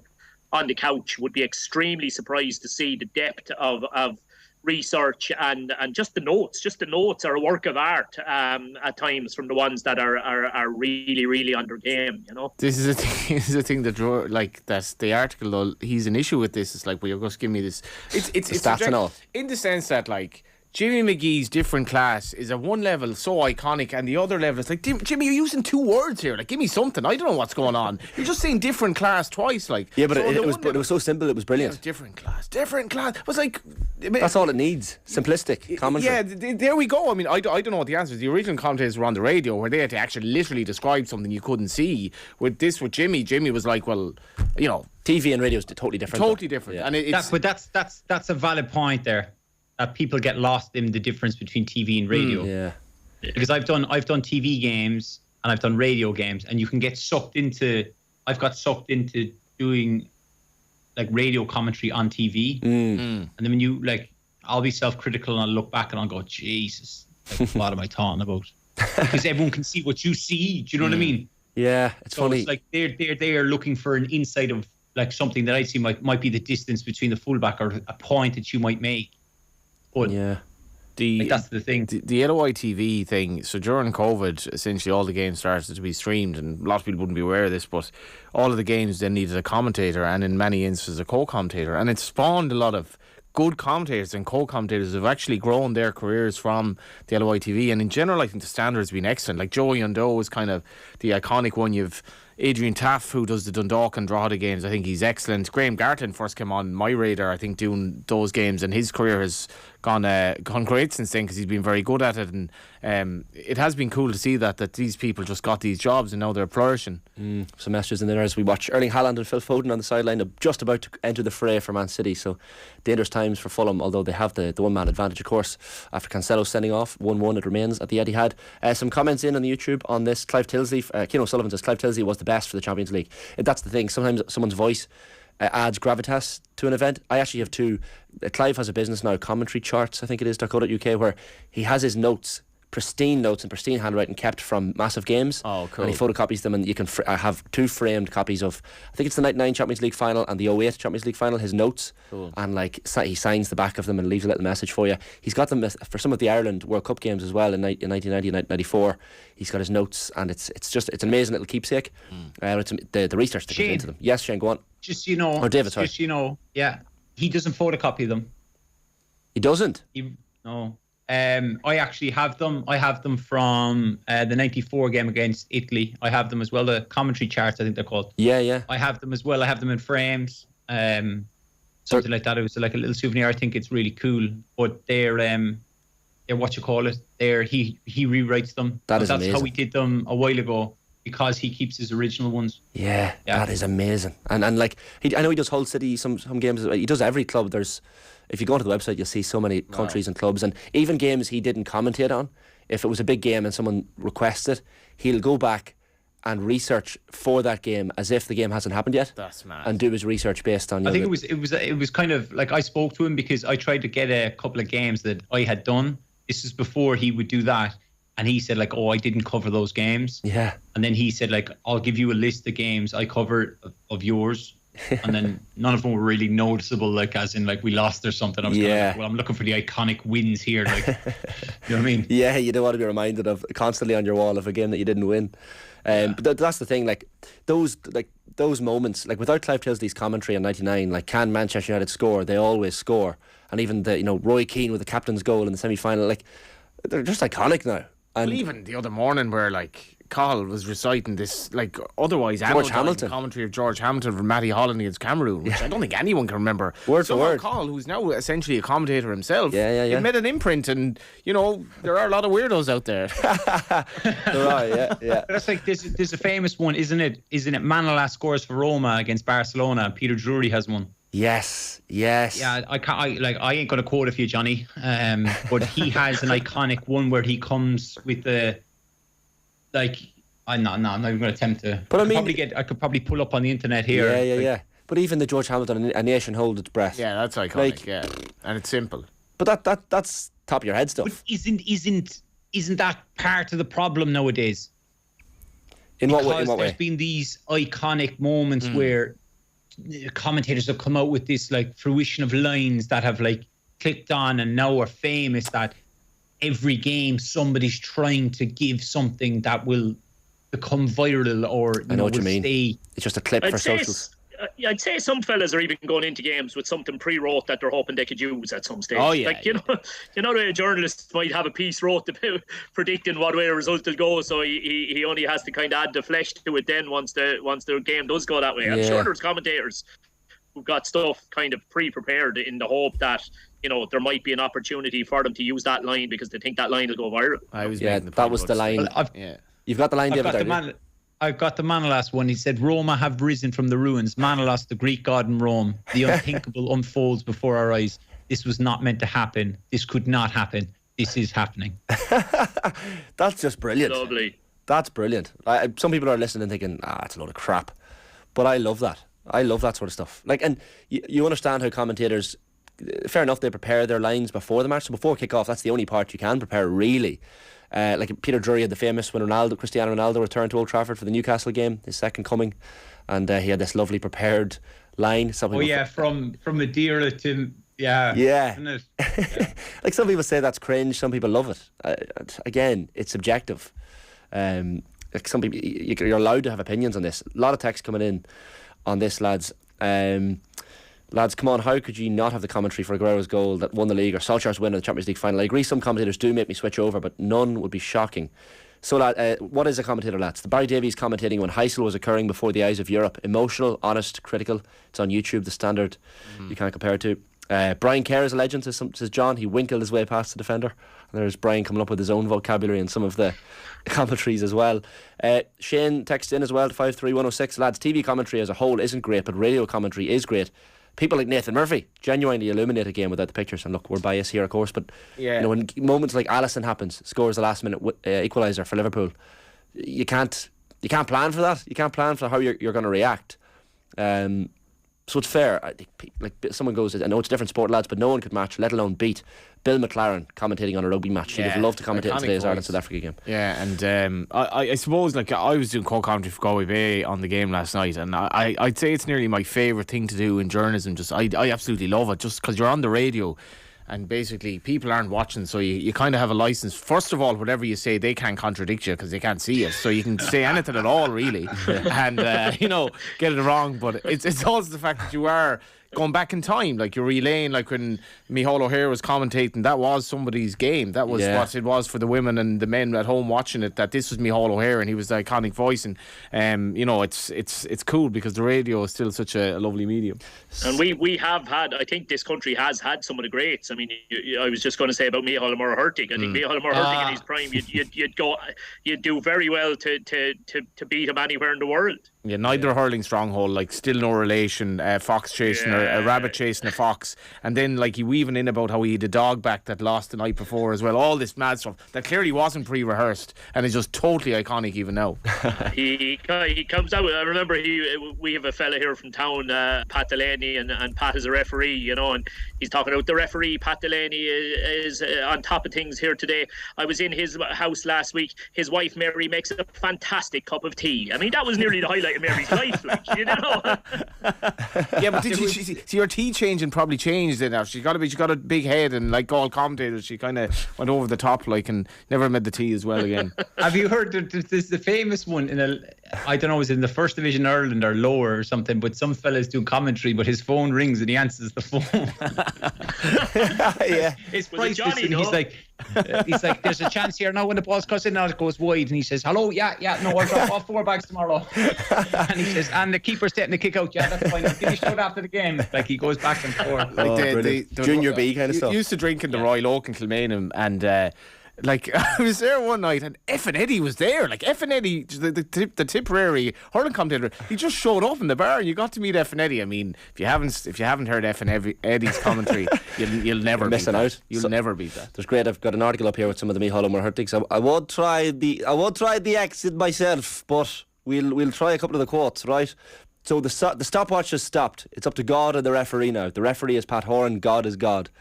Like some great ones. He's got one here. And Brian Dooher is down injured, and while he is, I'll tell you a little story. I was in Times Square in New York last week and I was missing the championship back home, so I approached a newsstand and I said, I suppose you wouldn't have the Kerry man, would you? To which the Egyptian behind the counter turned to me and he said, do you want the North Kerry edition or the South Kerry edition? Yeah. He had both, so I bought both, and Dooher is back on his feet. Yeah. Like, just class. Interspersing moments of commentary with little anecdotes and things that, half are pre-prepared, but it's just brilliant. Some of the comments in as well on YouTube. John Matson on the BBC was top class, hard to disagree. Fair point for Peter M. How often do you listen to Peter Drury and Jimmy McGee? You listen to Martin Tyler every weekend. Of course it's easier to critique him.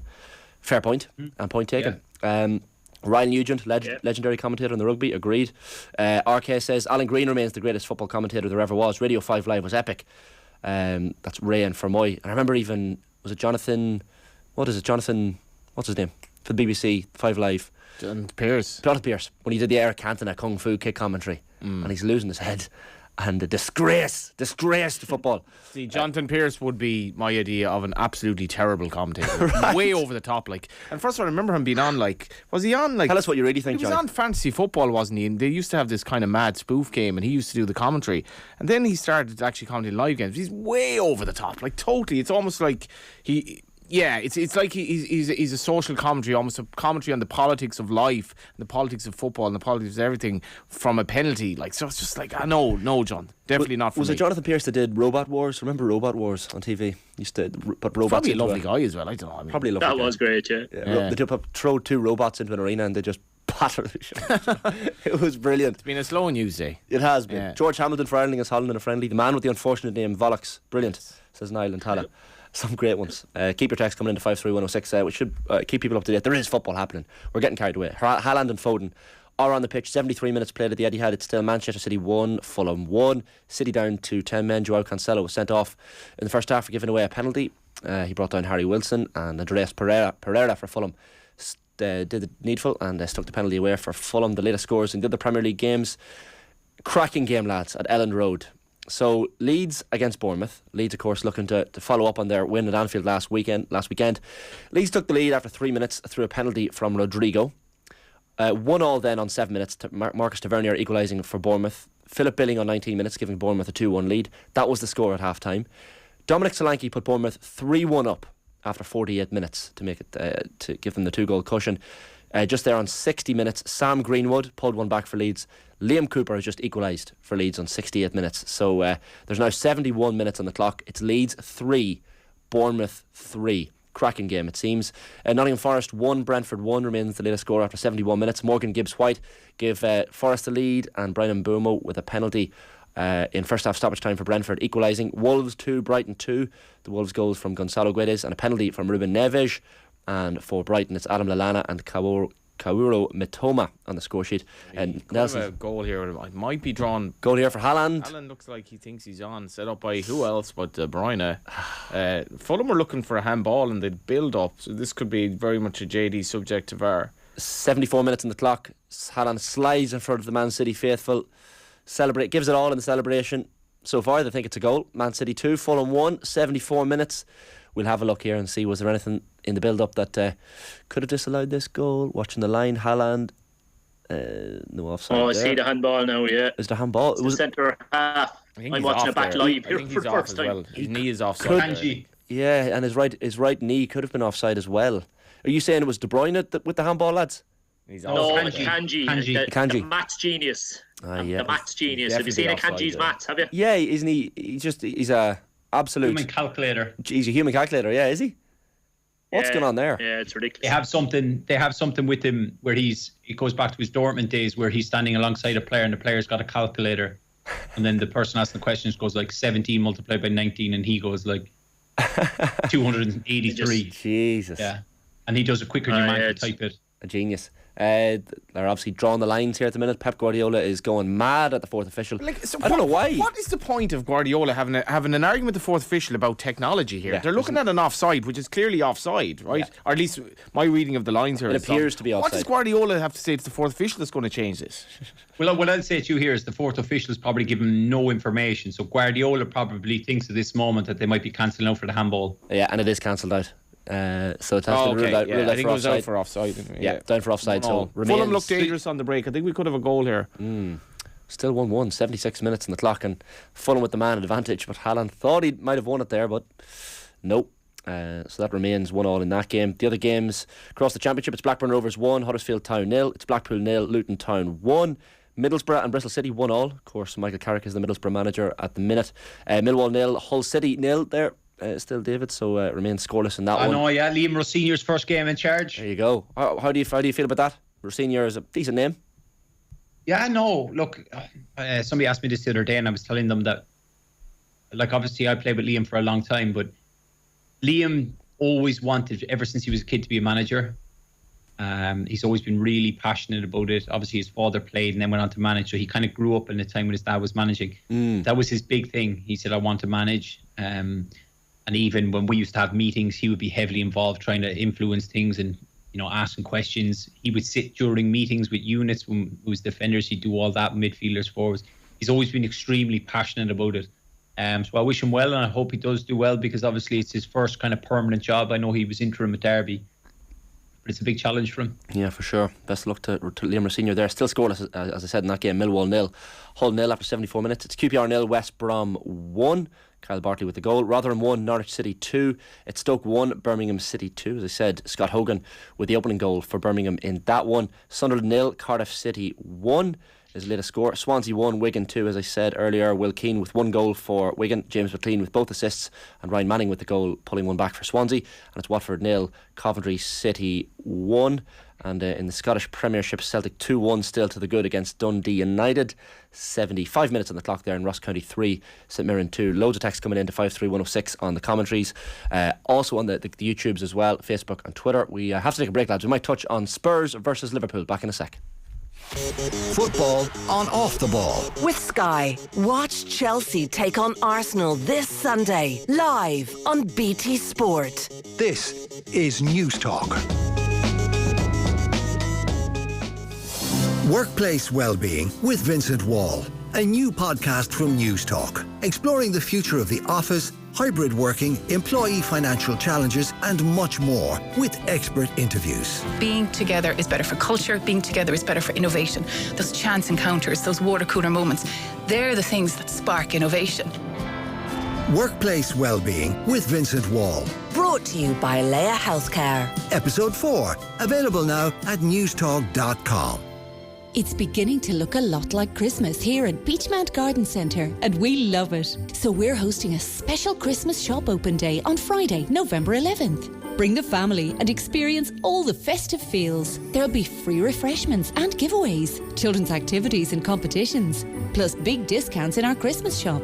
Or visit our Christmas web store. We deliver all over Ireland. The Christmas Shop Open Day at Beachmount Garden Centre, November 11th from 11 till 7. Visit beachmount.ie for more.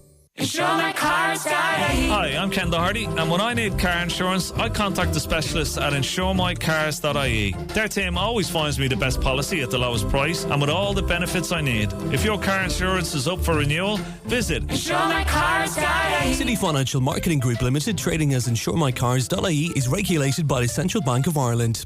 Inside your Volkswagen is something precious. It is engineering, genuine parts, technical expertise. It is your Volkswagen's DNA.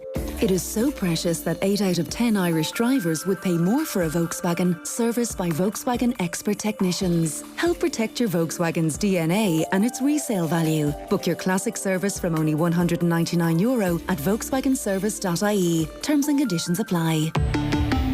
Volkswagen. The Tile Style Autumn Sale ends this Sunday. It's your last chance for 40% off all in-stock top brand tiles, even porcelanosa. Guaranteed savings on bathrooms, kitchens and wood flooring in stock now in the Tile Style Autumn Sale. Shop in-store at Ballymount or at tilestyle.ie. $11.80 at Tesco will get you a pack of Baker's dog food. But at Aldi, only $9.20 gets you Earl's dog food, plus mega chew bones, plus assorted biscuit shapes, plus meaty beef strips, plus dental sticks, plus tasty chicken twists. That's a great deal more than Tesco. No bones about it. Aldi, every day amazing. Tesco price checked on tesco.ie, 18th of the 10th, 22. Tesco may sell equivalent own brand products at lower prices. Details at aldi.ie. Excludes offers. Products and prices may vary. Every student finds their own inspiration in ideas that start small but go on to change the world. Join us on campus at UCD Open Day to see where your future could take you. Meet our expert lecturers, explore our campus, and see how Ireland's #1 university for graduate employability can inspire you to rise to the future and leave your mark on the world. UCD Open Day, Saturday, November 12th. Register at ucd.ie/Open Day. Are you in the process of moving your account to a new banking provider? Here's what to take into account when moving account. Opening your new account is just the first step. You then need to redirect all sources of income to this new account. Don't forget to update any payment arrangements, such as direct debits, standing orders and card payments with your new details to ensure important transfers continue as usual. For more information, visit movingaccount.ie. Brought to you by Banking and Payments Federation Ireland. There's nothing like a new phrase to get you thinking differently. So we'll soon be hearing a lot about the circular economy.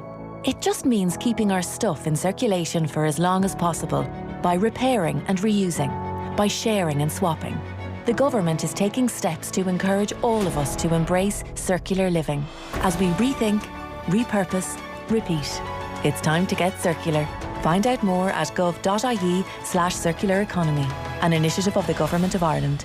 Love swimming? Love it with a level head. Learn about weather, tides and rip currents. Be visible with a brightly coloured hat and tow float. Swim parallel to shore and never alone. Afterwards, get warm quickly. This is Water Safety Ireland. Better safe than sorry. For open water swimming advice, visit watersafety.ie. Supported by the Government of Ireland. I'm a celebrity! Get me out of here! It's back! The brand new series of I'm a Celebrity, Get Me Out of Here starts Sunday at 9 on Virgin Media 1. Join Anton Deck as 10 more celebrities swap the high life for a campsite in the Australian bush. With big name campmates including Boy George, Olivia Atwood, Chris Moyles and Mike Tyndall, it's shaping up to be the best series yet. Brand new I'm a Celebrity, Get Me Out of Here starts Sunday at 9 on Virgin Media 1. The wait is over. The shopping event of the year is here. Get Black Friday discounts today at Harvey Norman. Up to €300 off laptops, SIM-free phones from €79, up to 20% off selected washing machines, and up to 35% off TVs. With our best prices guaranteed in-store and online. So why shop anywhere else? Don't wait. Now's the time to buy. The Harvey Norman Black Friday sale. Football on Off the Ball. With Sky, don't miss Spurs versus Liverpool on Super Sunday. Live only on Sky Sports. This is News Talk. Yeah, very welcome back to Off the Ball Saturday here on News Talk. Shane Hannon with you through until 5 o'clock, so still a bit of time left in the show. Brought to you by Sky. Watch Premier League, Women's Super League, EFL, Scottish Premiership and much more live on Sky Sports. We've got David Meyler, Johnny Ward and Shane Keegan all on the show between now and 5. There's plenty still to happen. There is the small matter at 5:30 at the Aviva Stadium. Lots of people heading to the match as things stand at the minute. No doubt for Ireland against South Africa in the first of the November internationals. Remember now, the IRFU told you, if you're going to the bar, wait for a break and play. Of course. Yeah. Very important. Respect not only the kicker, but respect the people who actually are trying to watch. Exactly. Someone who won't be going to the bar is our own Aisling O'Reilly. Aisling is there with the build-up from the Aviva Stadium. Yes, it's perfect conditions here at the Aviva Stadium as Ireland face the reigning world champion South Africa. Kick-off is at 5:30pm. It's been 5 years since they last went head-to-head, with Ireland 38-3 winners on that occasion, with the Springboks then going on to win a third World Cup title just 2 years later. In team news, Andy Farrell was forced into a late change when Robbie Henshaw was ruled out with a hamstring injury, with Stuart McCluskey prompted to the starting lineup. Hugo Keenan starts at full back, and Ulster winger Robert Balakoon will make his third cap, as it's also a special day for Munster's Conor Murray, as he is set to make his 100th cap in an Irish jersey. From a South African point of view, it's Lucanio Am who is ruled out due to injury and replaced by the experienced Jesse Creel. Cheslin Kobe will return after a broken jaw to make his first test start at full back, while there is a new young half-back pairing in Jaden Hendricks and Damian Willems. World number ones taking on the world champions here at a sold-out Aviva Stadium. It doesn't get much better than that. Kick-off is at 5:30pm. You mentioned Villa as well. My resident Villa fan in my sort of WhatsApp groups, Enda O'Connor and Susan O'Hurley, have just gotten engaged there. Congratulations. So congratulations, Enda. Big fan of the show, I think. And he's obviously a big fan of Susan anyway, because they've just gotten engaged. I've been literally telling them for the last 2 or 3 months, sort this out. You're a very lucky man. Yeah. And he's done it. He might be able to get you Villa tickets. Who knows? Oh, he's on a high. I'd love that. So hopefully someone sorts me the Villa tickets. I'm giving it another plug here now. At Shane Hannon 01 on Twitter if you can get one ticket for Villa United tomorrow. Brentford have taken the lead away to Nottingham Forest now 2-1. Ioana Visa on the 75 minutes. Leeds have pulled it back. They're 4-3 up in a 7-goal thriller. Liam Cooper got the third goal, 84th minute, waiting to see who the scorer was. It's just hit the back of the net as we speak at Elland Road, so 4-3 up, failing a VAR atrocity to rule that out. Lads, the big one tomorrow, we mentioned commentators. We've got 2 live games for you on Off the Ball tomorrow on News Talk in terms of commentary. 2 o'clock that game, Aston Villa against Manchester United. Brian Kerr will be alongside Richie McCormick, and then at 4:30 it's Tottenham versus Liverpool, and we've Kenny Cunningham sitting in for that one with Stephen Doyle on commentary. David, I mean, huge game for Liverpool. Jurgen Klopp's been quite tetchy in his post-match press conferences of late. Obviously doesn't like to lose, so he's going to be a little bit tetchy now more than he usually is. But this is a huge one, North London tomorrow. We've just lost David there. Shane, we might go to you on that one because you're a Tottenham man. So we were going to get the Liverpool angle from David, but it's a big one for Tottenham as well. Antonio Conte wants the result.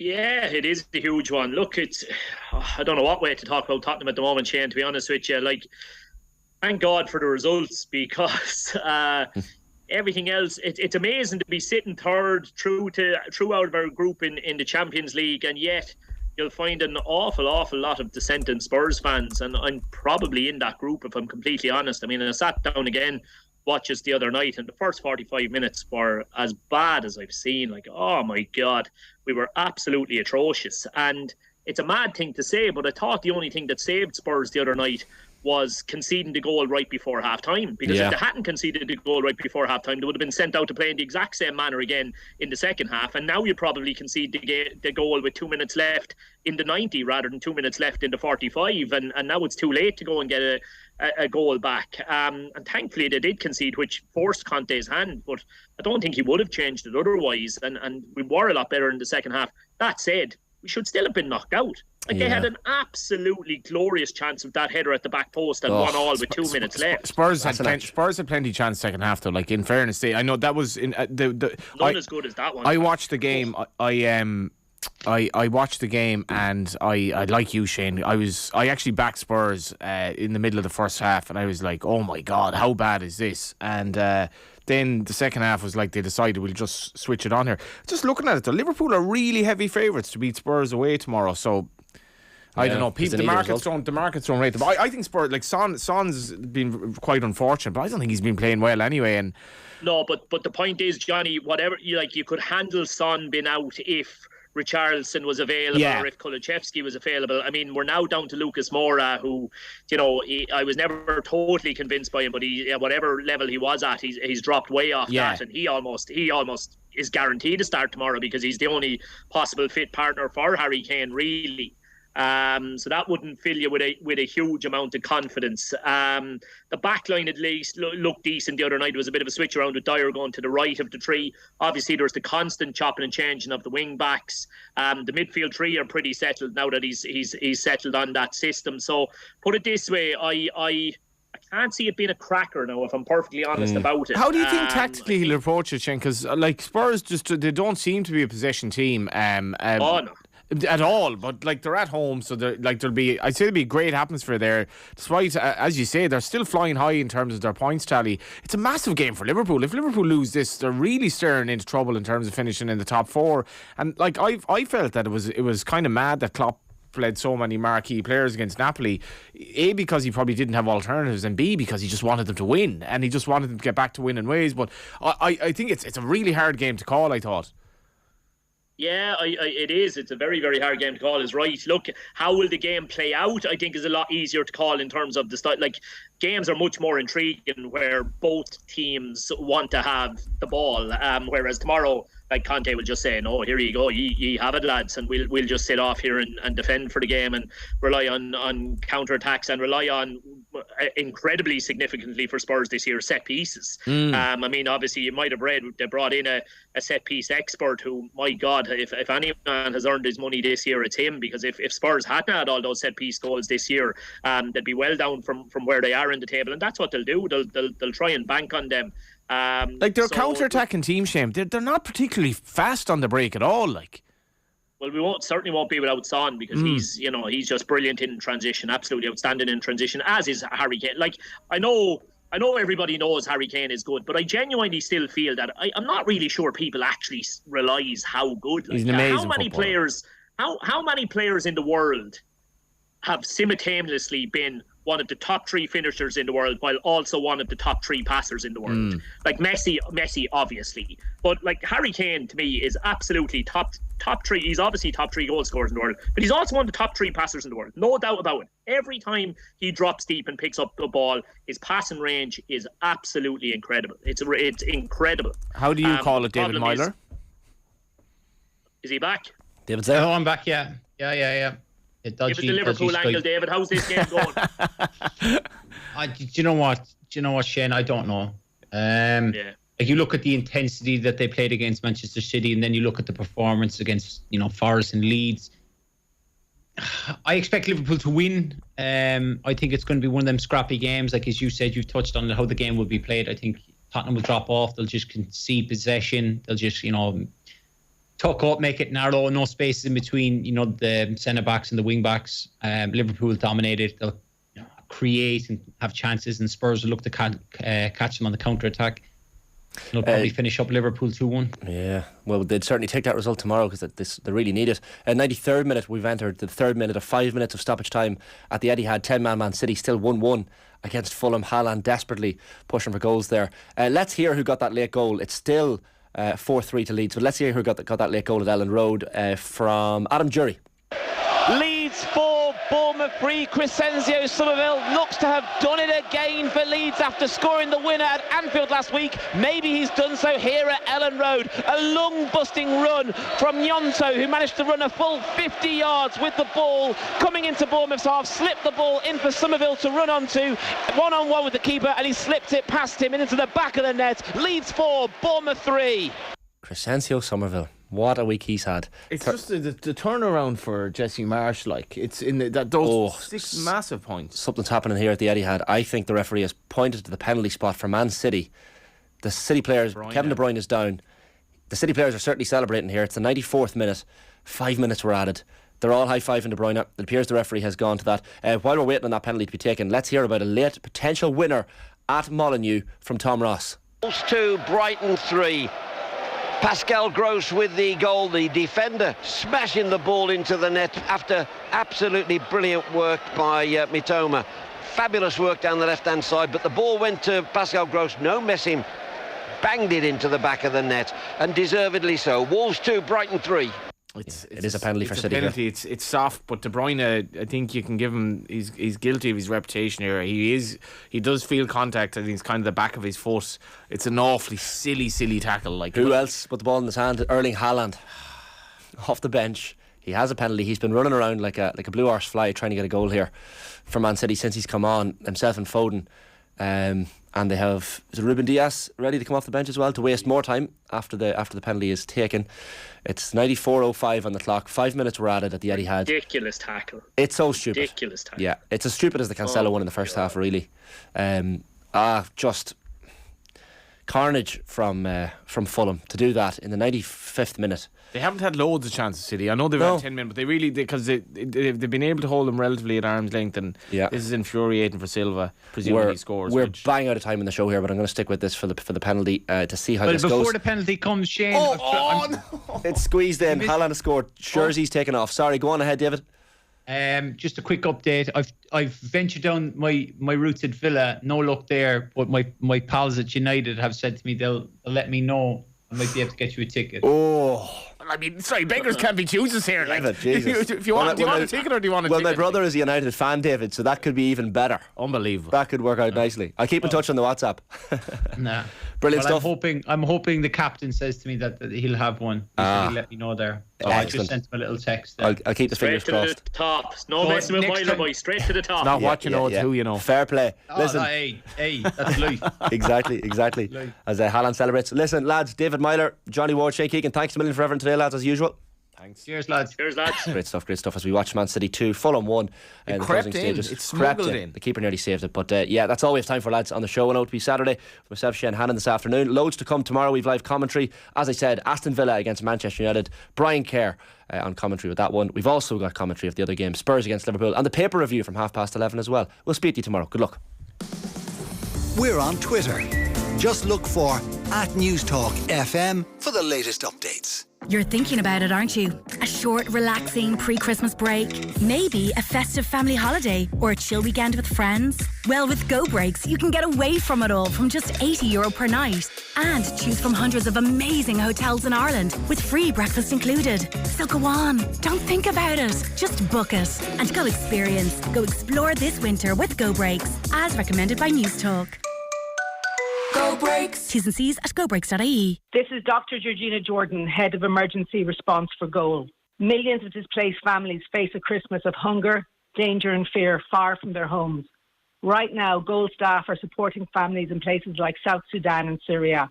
Please make an urgent donation at goal.ie now. That's goal.ie. Thank you. Paul agreed to bring his elderly neighbour shopping without realising she's such a devout middle-aisle shopper.